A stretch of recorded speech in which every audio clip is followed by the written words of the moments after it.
Welcome to Om Datta channel. Thank you very much for watching this channel videos. జై గురుదేవ దత్త. మనము ఈరోజు మన టాపిక్ సృష్టి ఆరంభము సృష్టి ప్రారంభం రెండు అర్థాలు ఒకటే అండి. ఇదే టాపిక్ అండి. సృష్టి ప్రారంభం కాక పూర్వం అంతా ఒక శూన్యంగా ఉండేది. అప్పుడు పరబ్రహ్మ బిందు రూపంలో ఉండేవాడు. కొంతకాలానికి అతడికి సృష్టి చేయాలనే సంకల్పం కలిగింది. ప్రళయం సంభవించినప్పుడు పంచభూతాలతో సహా అన్ని పరబ్రహ్మంలో లీనమైపోతాయి. ఆ పరబ్రహ్మమే శ్రీ గురుదత్త ప్రభులు. ఆ సమయంలో జీవరాశి అంతా నాశనమైపోతుంది. ఆ జీవులన్నీ ముక్తి పొందవు. కొన్నింటికి సంచిత కర్మ ఇంకా మిగిలి ఉంటుంది. కాబట్టి ఆ జీవులు తమ ప్రారబ్ధ కర్మతో సహా విమర్శ శక్తి యందు లీనమవుతాయి.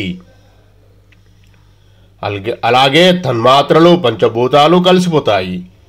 భూమి జలమునందు, జలము అగ్ని యందు, అగ్ని వాయువునందు, వాయువు ఆకాశమునందు, ఆకాశము విమర్శ యందు లీనమవుతాయి. ఈ రకంగా జగత్తులోని జీవరాశిని వస్తు సముదాయాన్ని తనలో కలుపుకున్న విమర్శ శక్తి వాటన్నిటితో కలిసి పరబ్రహ్మంలో లీనమవుతుంది. ఈ రకంగా ప్రారబ్ధ కర్మ నశించకుండా ఉన్న జీవులకు మోక్షం కలిగించాలనే కోరికతో ఆ పూర్ణ పరబ్రహ్మ సృష్టి చేయాలని సంకల్పిస్తున్నాడు. అంతేకాని సృష్టి చేయాలని కోరిక అతనికి మాత్రం లేదు. అతడు ఇచ్ఛారహితుడు, జ్ఞాన స్వరూపుడు, స్వయం ప్రకాశం కల వాడు. బిందు స్వరూపుడుగా ఉన్న పూర్ణ పరబ్రహ్మ సృష్టి చేయాలని ప్రకాశం కల వాడు. బిందు స్వరూపుడుగా ఉన్న పూర్ణ బ్రహ్మ సృష్టి చేయాలని సంకల్పించిన వాడై తనలోని కొంత భాగాన్ని విమర్శ శక్తిని బయటికి పంపాడు.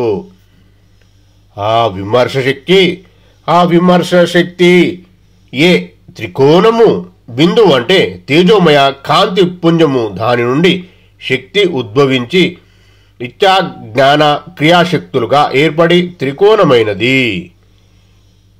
త్రికోణము బిందువు రెండు వేరువేరు కాదు. బిందువు యొక్క ప్రతిరూపమే త్రికోణము. దీని నుంచే నామరూపాత్మకమైన జగత్తు ఏర్పడినది. పూర్ణపరబ్రహ్మ విమర్శాంశంను తన నుండి బయటకు పంపిన తర్వాత స్ఫురణతో ఈ సృష్టి జరుగుతున్నది.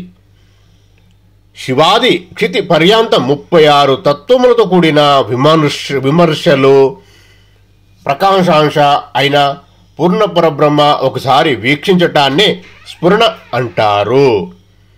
36 తత్వాలతో మొదటిదైన శివతత్వము శూన్య కారణము. అదే బిందువు.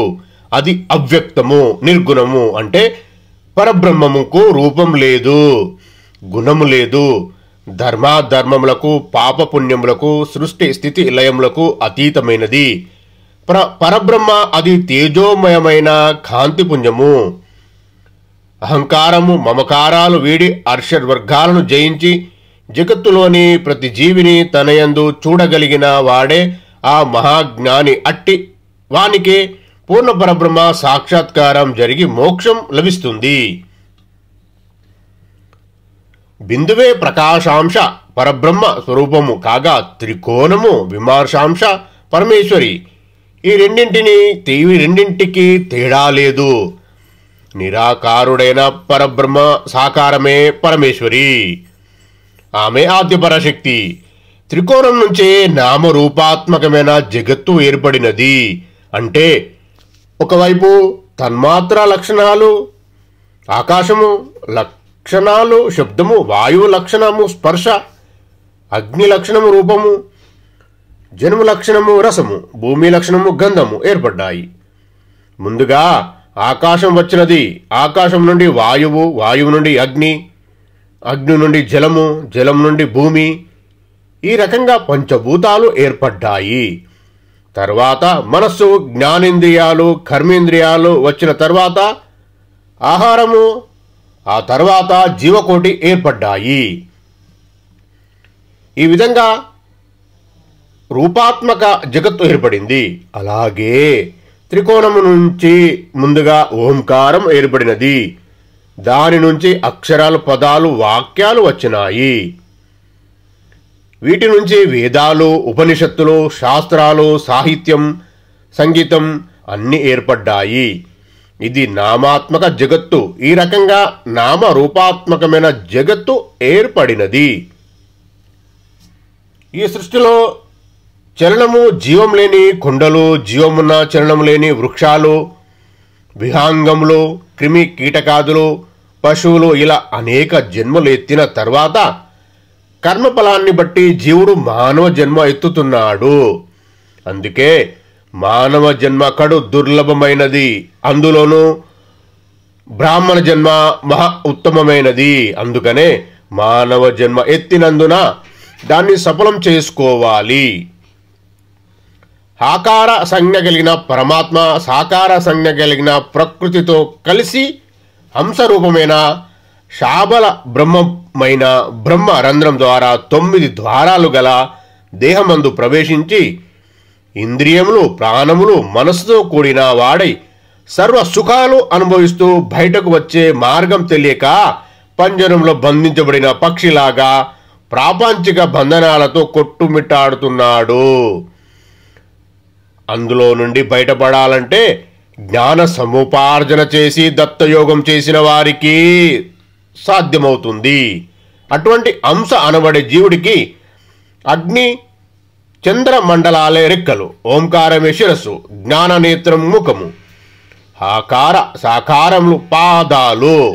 ఈ రకంగా ఉన్న హంస అనే జీవుడు పాలలో ఉన్న నెయ్యిలాగా సమస్త ప్రాణకోటిని ఆశ్రయించి ఉన్నాడు.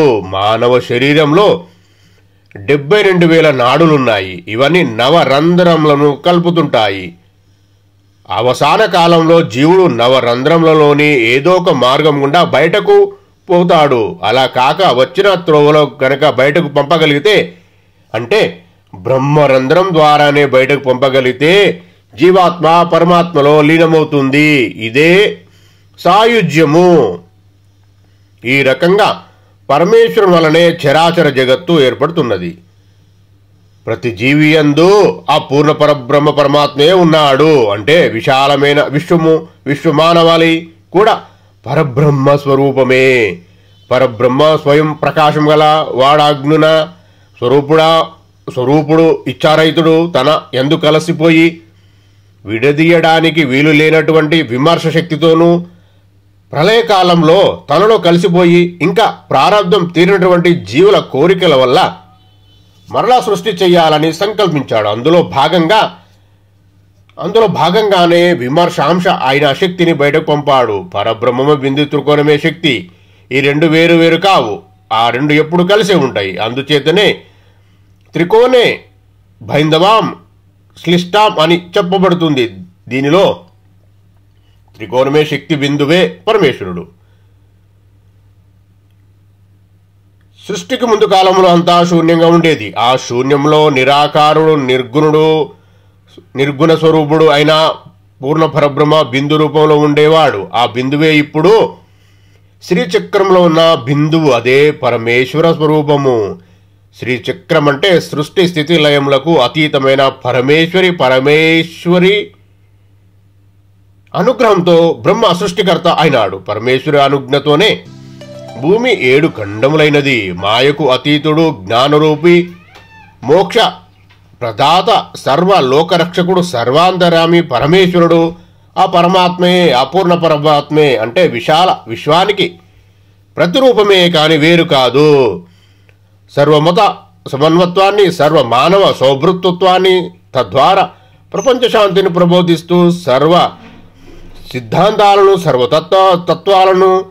సర్వతత్వాలకు, సర్వ సిద్ధాంతాలకు అతీతంగా విశ్వరూపమైన విశ్వాత్ముని విషదం చేసేది శ్రీచక్రము.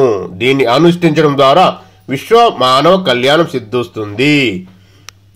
ఇలా అనుష్ఠానంలో ఉండి చేస్తూ ఉన్న వారికి శ్రీ పూర్ణ పరబ్రహ్మ పరమాత్మైన శ్రీ గురుదత్త ప్రభుల ఆశీర్వాదం వచ్చి జ్ఞాన సముపార్జన చేసుకున్న తర్వాత దత్తయోగ సాధన చేసిన వారికి ఆ తండ్రిలో లీనమయ్యే అదృష్టం కలుగుతుంది. ఈరోజు ఇంతే అండి. మళ్ళా చూడీలో మనం కలుసుకుందాం. జై గురుదేవ దత్త.